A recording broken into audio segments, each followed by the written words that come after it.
So let me start with condemning the incidents. Death of anybody for any reason is not acceptable in democracy, and it's a civil society like ours.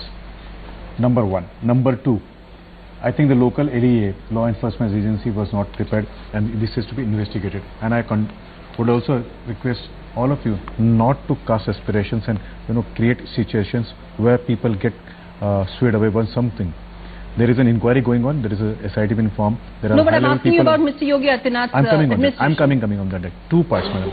One incident which has been done is a criminal activity and a conspiracy activity done by individual, not by any organization or the chief minister. If it was true, then the case when Aurangzeb was killed, was the chief minister of that particular state responsible? When children were sold by nuns, was the chief minister responsible? Sir, is this how when we the rape was done it? by a bishop, let me complete. No. So when the rapes were done by the bishop, does it mean that Kerala? There is a difference. So my request to you is, you're talking about organized crime here in the form of riot. You're talking about hundreds of people congregating. You're talking was organized. No, police officer hadn't died there. Vinit, a police officer wasn't murdered in broad daylight by a mob. Let me complete. Don't compare. Please, what I'm saying is don't compare. Do not interject, madam, so that I can make a meaningful sentence. It is a very Please go ahead. I'll give you uninterrupted time, but don't compare. These incidents cannot be compared. They're incomparable. Yes, go ahead. There are two incidences. There was a congregation going on. There were lakhs of people in one particular place. That place was not been infested by only one organization, but organization of two different ideologies. Now there is a possibility that people mingled upon, and there was case. UP police has busted that.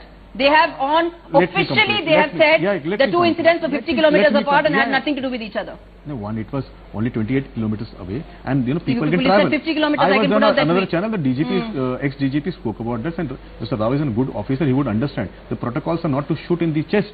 An officer would shoot if it is required only after when the lathi charge has been announced, then he shoots in the ankle. After that on the knees, and finally he takes his call. If there is somebody who's chest, it may be possible the gentleman was not answer the question. Yeah, I'm answering that. I have given you a lot of Let time. me tell you the Simple fact. question. Let me tell you the fact. You're giving me facts only by comparing incidents that are not worth comparing. Gaurie, I'll not get jittered. See, if somebody has been shot in the chest, then there has been investigation whether it was fired by the police or somebody outsider. A. So I see a conspiracy in that. B. When somebody has been fired in the chest, then there are reactions to happen. You are also an officer of grade. You know that when somebody has been fired very cold-bloodedly in the chest, there can be reaction. I condemn both. Let there be investigation, and do not draw parallels, madam. Individuals are criminal, not the organization. No, I'm not drawing parallels. You're the one who's comparing incomparable incidents. If a Bajrang is responsible, then so is the entire Christianity.